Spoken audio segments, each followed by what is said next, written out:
श्रीहरिनाममालास्तोत्रम्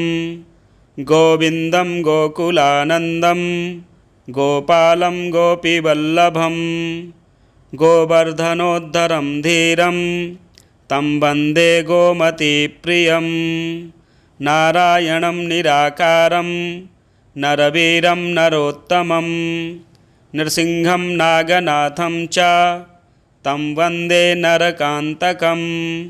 पीताम्बरं पद्मनाभं पद्माक्षं पुरुषोत्तमं पवित्रं परमानन्दं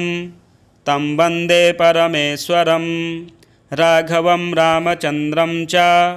रामणारिं रमापतिं राजीवलोचनं रामं तं वन्दे रघुनन्दनं वामनं विश्वरूपं च वासुदेवं च विठ्ठलं विश्वेश्वरं विभुं व्यासं तं वन्दे वेदवल्लभं दामोदरं दिव्यसिंहं दयालुं दीननायकं दैत्यारिं देवदेवेशं तं वन्दे देवकीसुतं मुरारिं माधवं मत्स्यं मुकुन्दं मुष्टिमर्दनं मुञ्जकेशं महाबाहुं तं वन्दे मधुसूदनं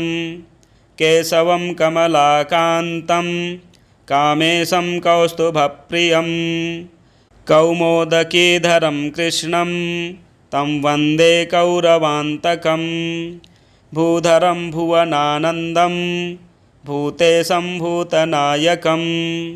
भावनैकं भुजङ्गेशं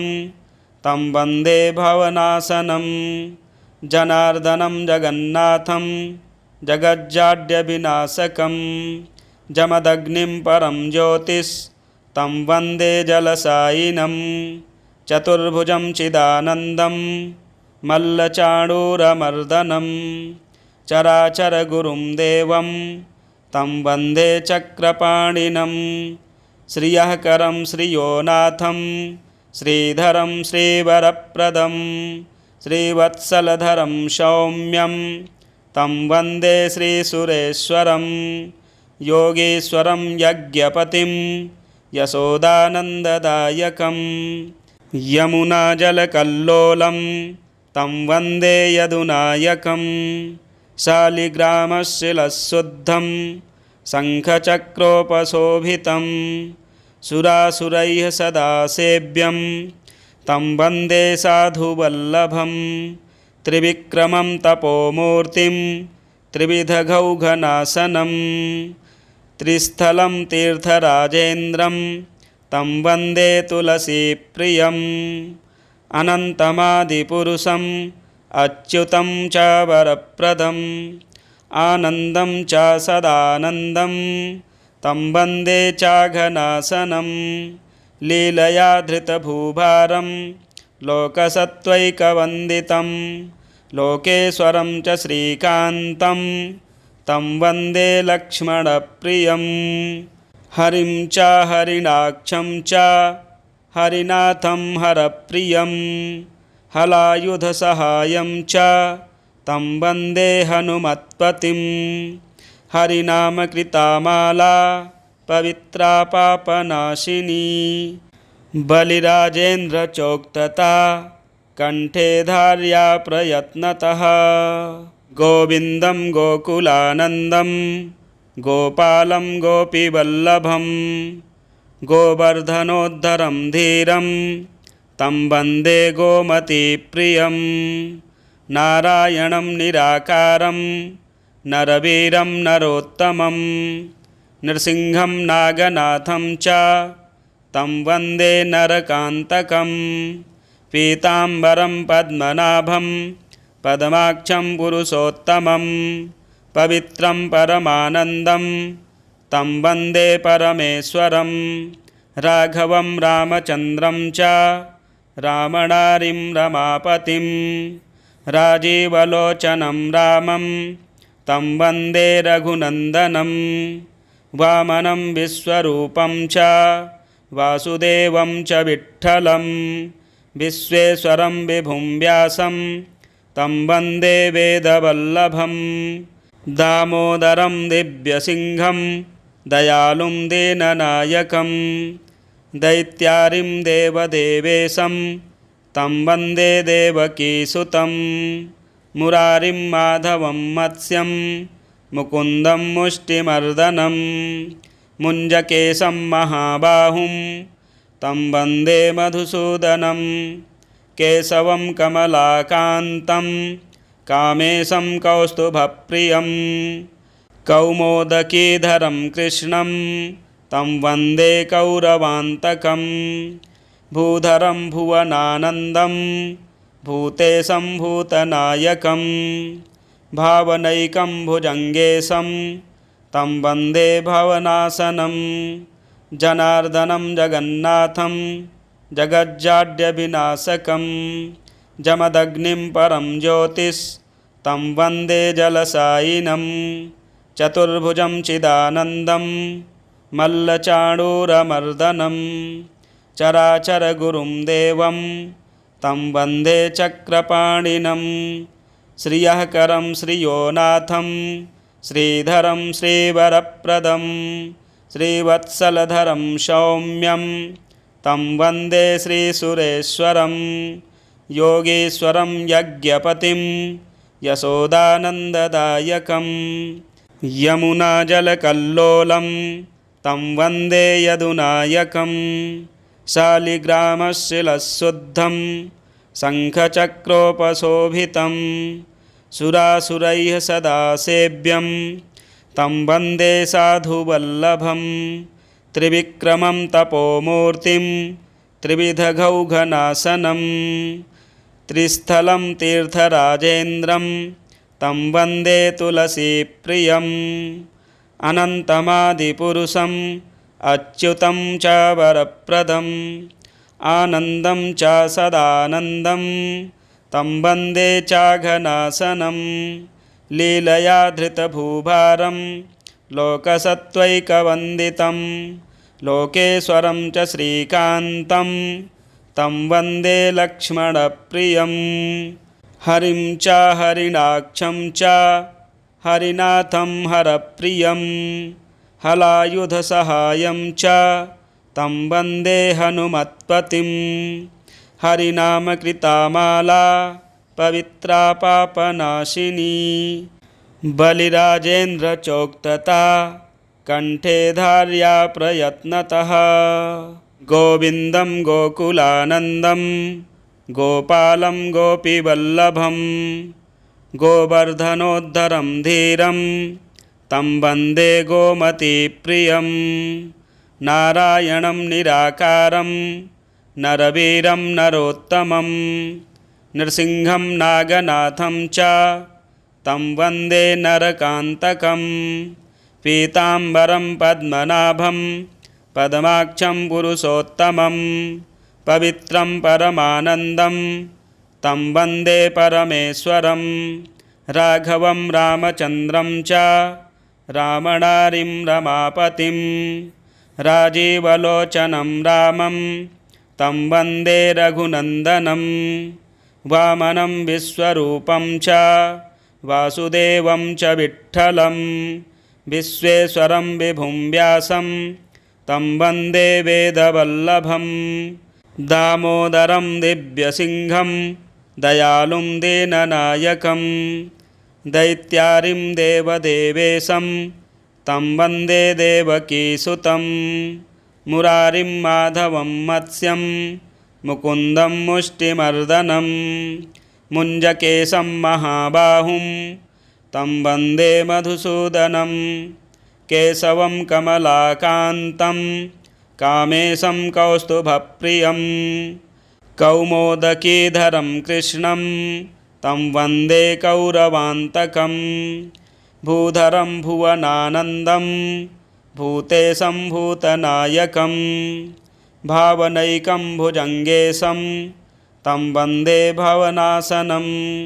जनार्दनं जगन्नाथं जगज्जाड्यविनाशकं जमदग्निं परं ज्योतिस्तं वन्दे जलसायिनं चतुर्भुजं चिदानन्दं मल्लचाणूरमर्दनं चराचरगुरुं देवं तं वन्दे चक्रपाणिनं श्रियःकरं श्रियोनाथं श्रीधरं श्रीवरप्रदं श्रीवत्सलधरं सौम्यं तं वन्दे श्रीसुरेश्वरं योगीश्वरं यज्ञपतिं यशोदानन्ददायकं यमुनाजलकल्लोलं तं वन्दे यदुनायकं शालिग्रामशिलशुद्धं शङ्खचक्रोपशोभितं सुरासुरैः सदा सेव्यं तं वन्दे साधुवल्लभं त्रिविक्रमं तपोमूर्तिं त्रिविधघौघनाशनं त्रिस्थलं तीर्थराजेन्द्रं तं वन्दे तुलसीप्रियम् अनन्तमादिपुरुषम् अच्युतं च वरप्रदम् आनन्दं च सदानन्दं तं वन्दे चाघनाशनं लीलया धृतभूभारं लोकसत्त्वैकवन्दितं लोकेश्वरं च श्रीकान्तं तं वन्दे लक्ष्मणप्रियं हरिं च हरिणाक्षं च हरिनाथं हरप्रियं हलायुधसहायं च तं वन्दे हनुमत्पतिं हरिनामकृता माला पवित्रा पापनाशिनी बलिराजेन्द्रचोक्तता कण्ठे धार्या प्रयत्नतः गोविन्दं गोकुलानन्दं गोपालं गोपीवल्लभं गोवर्धनोद्धरं धीरं तं वन्दे गोमतीप्रियं नारायणं निराकारं नरवीरं नरोत्तमं नृसिंहं नागनाथं च तं वन्दे नरकान्तकं पीताम्बरं पद्मनाभं पद्माक्षं पुरुषोत्तमं पवित्रं परमानन्दं तं वन्दे परमेश्वरं राघवं रामचन्द्रं च रामणारिं रमापतिं राजीवलोचनं रामं तं वन्दे रघुनन्दनं वामनं विश्वरूपं च वासुदेवं च विठ्ठलं विश्वेश्वरं विभुं व्यासं तं वन्दे वेदवल्लभं दामोदरं दिव्यसिंहं दयालुं दीननायकं दैत्यारिं देवदेवेशं तं वन्दे देवकीसुतं मुरारिं माधवं मत्स्यं मुकुन्दं मुष्टिमर्दनं मुञ्जकेशं महाबाहुं तं वन्दे मधुसूदनं केशवं कमलाकान्तं कामेशं कौस्तुभप्रियं कौमोदकीधरं कृष्णं तं वन्दे कौरवान्तकं भूधरं भुवनानन्दं भूतेशं भूतनायकं भावनैकं भुजङ्गेशं तं वन्दे भवनाशनं जनार्दनं जगन्नाथं जगज्जाड्यविनाशकं जमदग्निं परं ज्योतिस्तं वन्दे जलसायिनं चतुर्भुजं चिदानन्दं मल्लचाणूरमर्दनं चराचरगुरुं देवं तं वन्दे चक्रपाणिनं श्रियःकरं श्रियोनाथं श्रीधरं श्रीवरप्रदं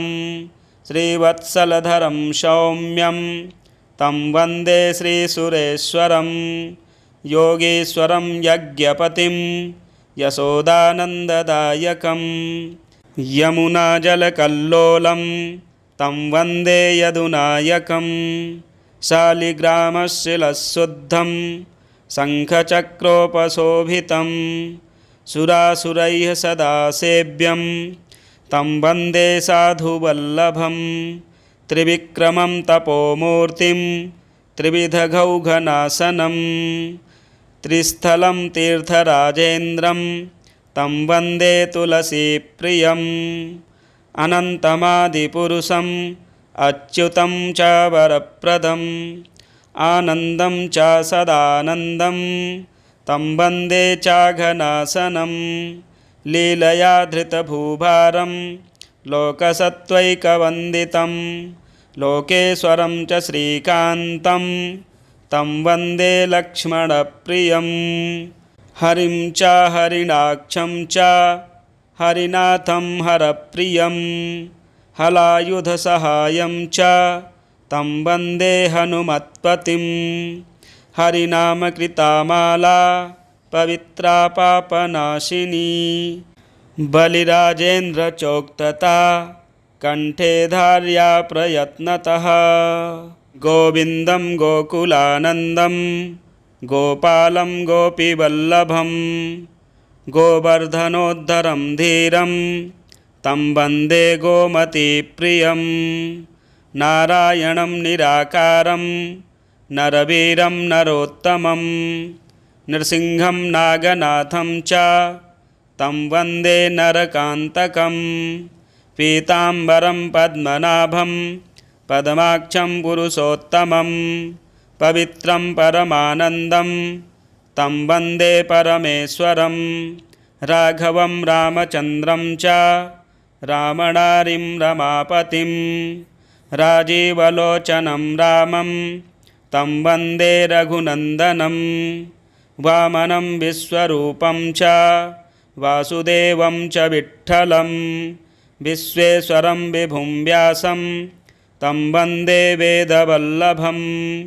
दामोदरं दिव्यसिंहं दयालुं दीननायकं दैत्यारिं देवदेवेशं तं वन्दे देवकीसुतं मुरारिं माधवं मत्स्यं मुकुन्दं मुष्टिमर्दनं मुञ्जकेशं महाबाहुं तं वन्दे मधुसूदनं केशवं कमलाकान्तं कामेशं कौस्तुभप्रियं कौमोदकीधरं कृष्णं तं वन्दे कौरवान्तकं भूधरं भुवनानन्दं भूतेशं भूतनायकं भावनैकं भुजङ्गेशं तं वन्दे भवनाशनं जनार्दनं जगन्नाथं जगज्जाड्यविनाशकं जमदग्निं परं ज्योतिस्तं वन्दे जलसायिनं चतुर्भुजं चिदानन्दं मल्लचाणूरमर्दनं चराचरगुरुं देवं तं वन्दे चक्रपाणिनं श्रियःकरं श्रियोनाथं श्रीधरं श्रीवरप्रदं श्रीवत्सलधरं सौम्यं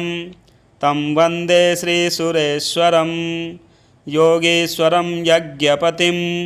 यशोदानन्ददायकं यमुनाजलकल्लोलं तं वन्दे यदुनायकं शालिग्रामशिलशुद्धं शङ्खचक्रोपशोभितं सुरासुरैः सदा सेव्यं तं वन्दे साधुवल्लभं त्रिविक्रमं तपोमूर्तिं त्रिविधघौघनाशनं त्रिस्थलं तीर्थराजेन्द्रं तं वन्दे तुलसीप्रियम् अनन्तमादिपुरुषम् अच्युतं च वरप्रदम् आनन्दं च सदानन्दं तं वन्दे चाघनाशनं लीलया धृतभूभारं लोकसत्त्वैकवन्दितं लोकेश्वरं च श्रीकान्तं तं वन्दे लक्ष्मणप्रियं हरिं च हरिणाक्षं च हरिनाथं हरप्रियं हलायुधसहायं च तं वन्दे हनुमत्पतिं हरिनामकृता माला पवित्रा पापनाशिनी बलिराजेन्द्रचोक्तता कंठे धार्या प्रयत्नतः महाबलिप्रोक्तं हरिनाममाला स्तोत्रं संपूर्णं। प्रिय दर्शकों, भगवान विष्णु जी का हरि नाम माला स्तोत्र बहुत ही प्रभावशाली स्तोत्र है। इसका पाठ करने से सभी प्रकार के दुख संकट दूर हो जाते हैं। यदि चैनल में नए हैं तो चैनल को भी सब्सक्राइब करें, शेयर करें, लाइक करें। मिलते हैं एक और वीडियो में। जय श्री राम।